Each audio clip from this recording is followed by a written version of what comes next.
About iron spec, nung inilatag po sa akin, pati tinatawanan ko. Kasi 20 years po ako nagsasalamin. Yung salamin ko po ay farsighted ako. 30 years old, nagsasalamin na ako. 150, 125. Akala ko, ordinaryo kasi. Nag-present sa akin, una, hindi ko pinansin. Pangalawa, may nag-present na naman sa akin. Yung pangatlo, nakinig na ako. Ginawa ko lang, tinanggal ko muna yung pride. Tanggalin nyo kasi hindi walang papasok sa isip mo pag may pride ka eh. So, ang ginawa ko po, nakinig ako. Pagkatapos sa presentation, pinili ko isa. Kasi 150, 125, tagal lang ako magsasalamin siya. Napansin ko, sabi ng present sa akin, kailangan gamitin mo siya ng 10 to 12 hours yung product. So, nung ginamit ko po yung product, hindi ko po sinunod yung 10 to 12 hours. Ginagawa ko, tatanggalin ko lang siya pag matutulog at maliligo. Ang unang effect sa akin, masarap ang tulog. Ngayon ako nakakita, salamin, masarap ang tulog.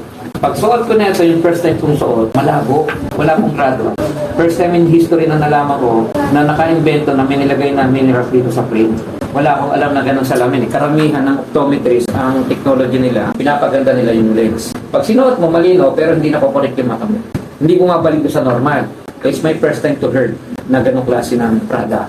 Now, to make the story short, 2 weeks, napansin ko nakakabasa na ako ng cellphone ko without my eyewear. Hindi ko na ginamit yung salamin. Ito na talaga. Then, napatingin ako sa doktor para mapatunayan. Nag-25 yung vision ko. Medyo napahanga ako doon sa product.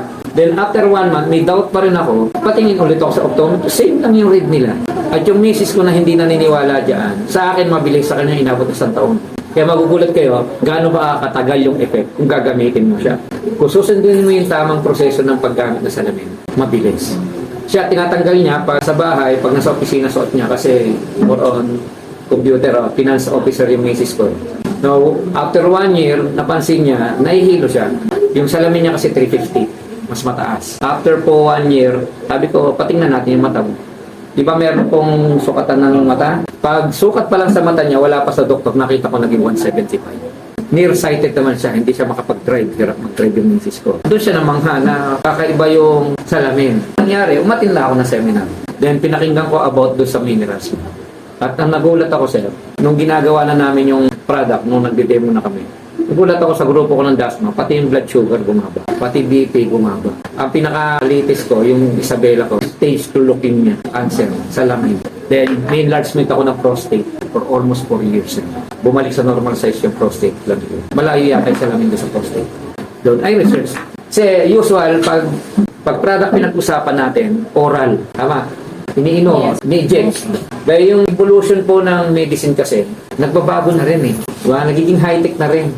Na hindi na kailangan yung invasive na klase ng product para bumalik ka. Sinusuot lang hihiga ka lang do sa klase ng aparato, gagaling ka na. So yun yung nakita namin. Then I researched about. Yun na ipapaliwanag namin. Frequency medicine. Sabi nga, ang medicine of the future is about frequency and vibration. So yan ang sinabi ni Albert Einstein. So nangyayari na po. Kasi yung technology, nakikita nyo nag-evolve eh. Diba? 2G, 3G, 4G, 5G. Tama?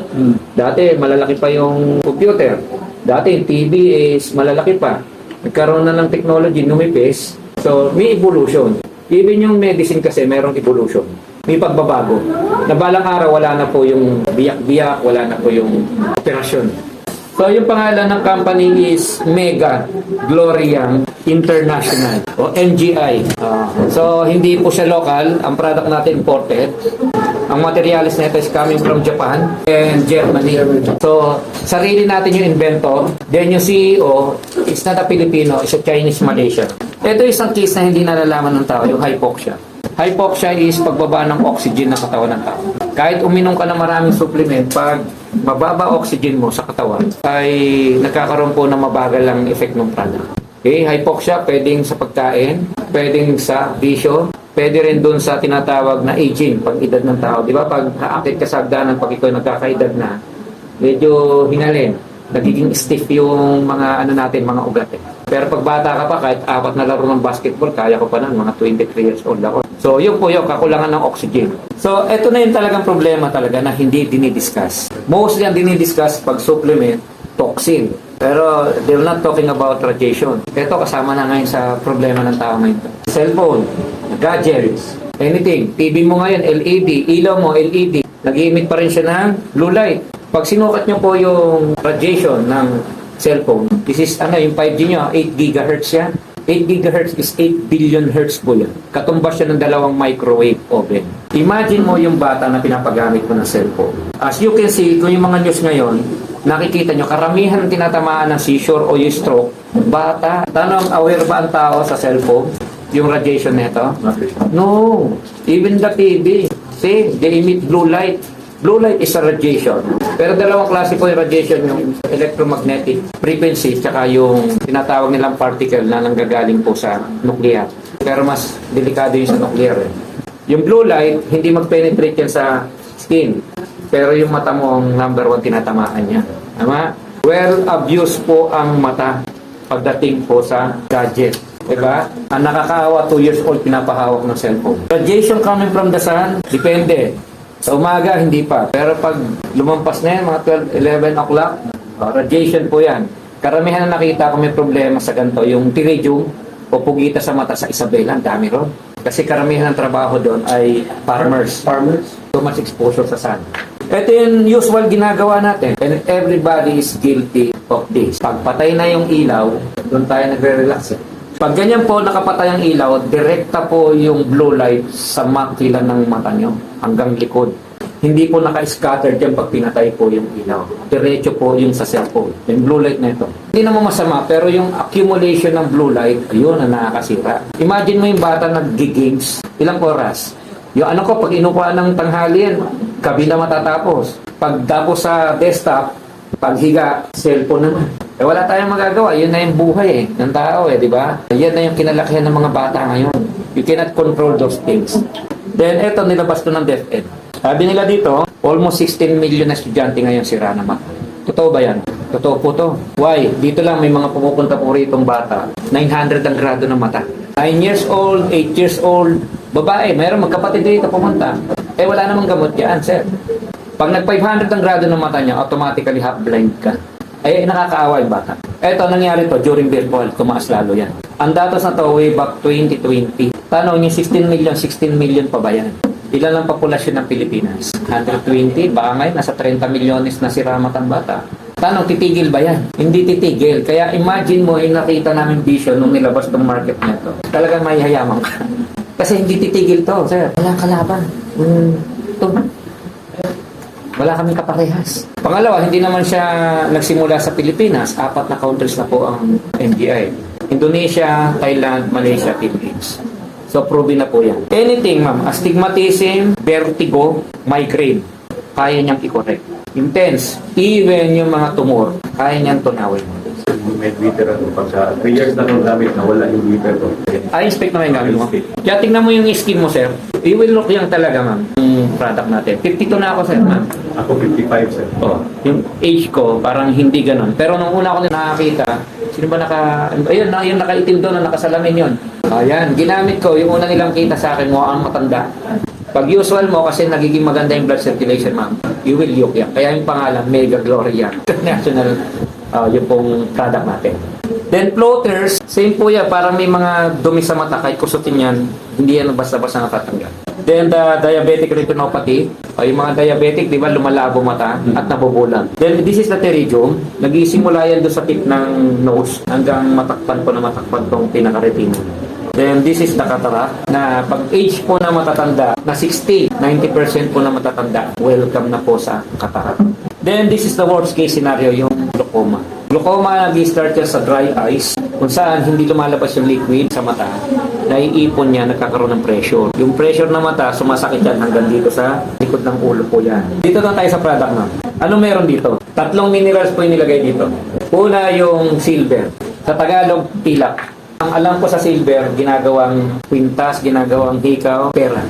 Pero pag ni-research nyo pala yung silver, meron siyang natural antibiotic. Antiviral siya. Kung may sore eyes ka, sinuot mo ito, ma'am, madaling gumaling. Virus po kasi yun. Ano ba? May natural siyang antimicrobial at anti-inflammatory. Alam mo, ordinary lang pala yung silver, hindi pala. Okay, then next, the organic germanium stone. Yung organic germanium stone, pag ni-research nyo, ang kaya niyang gawin sa katawan natin, anti-cancer siya. Ano pa? Anti-tumor. Ano pa? Any heart problem. Kasi tumataas ang oxygen nyo rito ang pagsuot nyo to. hindi kayo makakaramdam ng hingal at pagod. Nakalagay doon, even HIV virus, organic germanium.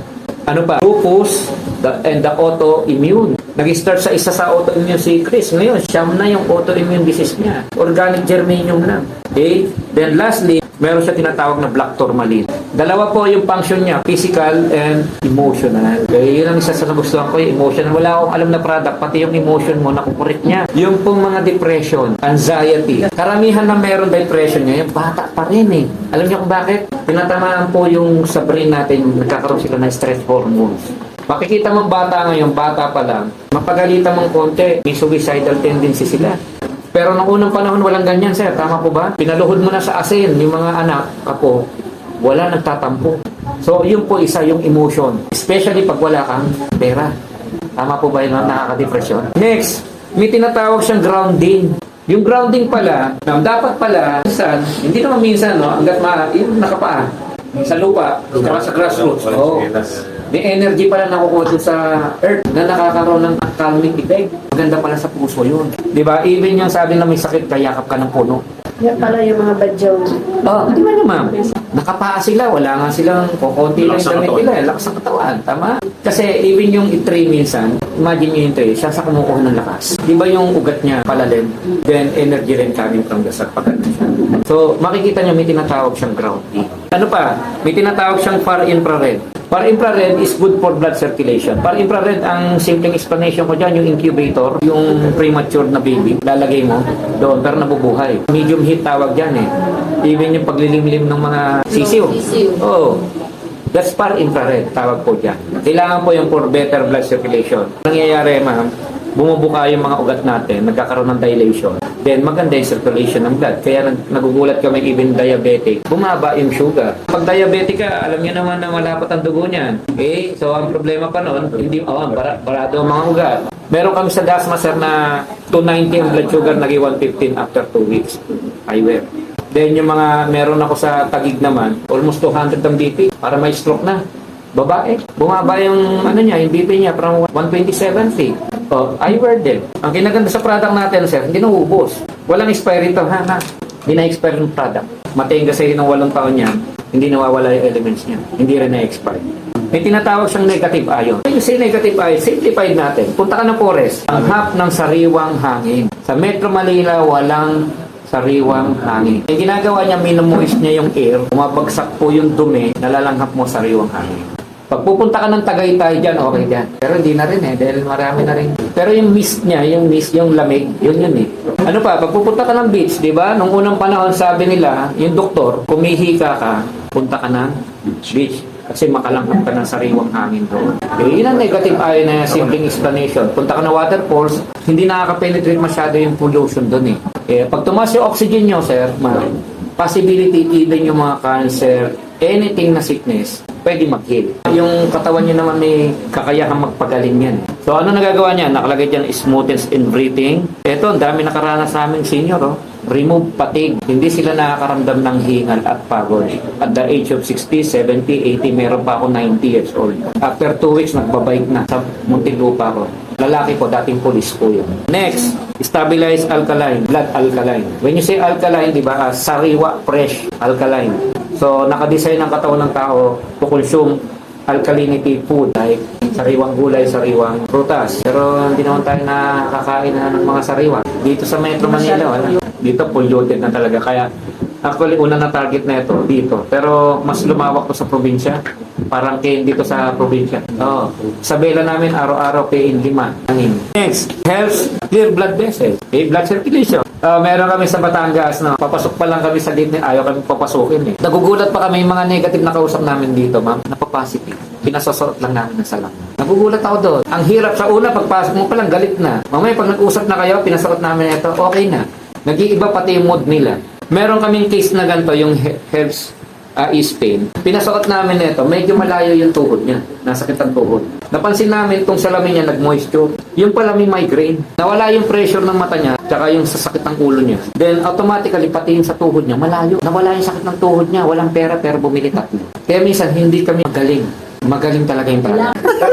Ma'am, yung lens may anti-UV. Hindi tumatagos dito yung blue light na coming from the sun and coming from the TV tsaka sa mga gadget. Yun po yung isang pinaka-free niya na yun sa lens. Then, FDA approved siya as medical device. Oh, ito yung nagustuhan ko, ma'am. May clinical test siya. May clinical test report. Bago pinagamit sa tao, pinagamit sa ospital ng Taiwan. Sa tao. Sa tao rin. 2 years po na pinagamit mo na. Imagine mo yung 2 years bago inobserbahan mo araw-araw yung tao doon. After 2 years po, tsaka minarket. Nagkaroon po ng magandang resulta po lahat po ng pasyente. Tsaka po nilabas yung product liability insurance. Ito malupit. Ito hamon to. Sa ibang supplement, wala to, takot sila dyan. Kasi baka may mangyari. Anything happens to you sa eyewear, bayaran ka ng company 500,000 Malaysian ringgit. Equivalent to 6.5 million pesos. Or either, after 3 years, dinala mo sa DOST na wala yung element niya. Ito makiklaim mo. 6.5 million. Paano malalaman? May negative ion test. Meron tayong tester dyan. Pwede nyo rin dalhin sa DOST. Meron silang tester ng elements or negative. Pag napatunayang walang negative ion. Oo, yun. Ito. 6.5 million. 6.5 million nag-aantay sa inyo. Wala pa nakaka-claim nito for 8 years na yung company. Pero may nagpatis na doon. Oo, dito pwede nyo mag-test. Ano, kahit durug-durug na to, may negative ion. Kahit putulin mo to, ma'am. Naka-embedded kasi yung ano rito. Negative ano. Oh, yung Nasa mismo frame. yung tatlong bato niya. Sa frame. Oh. Nasa frame. Tsaka So, sa... wala yung sa dito, wala dito. Wala sa lens. Anti-UV lens. Kahit tanggalin mo kasi itong lens, gumagana to. Yun ang difference niya. O, ito na yung mga testimonial. May central retinal artery occlusion. Ibig sabihin po, yung ugat ng mata niya, barado. Nagsimula sa paglabo hanggang mabulag. Sabi ng doktor, mabubulag ka. Nabulag na. 4 months using the eyewear, nakakita siya. Wala yata akong alam na product na ganyan. Lahat na nagsiselfone. Lahat na nag-gadget. Wala naman taong hindi na nagamit ng gadget, diba? Next, duling.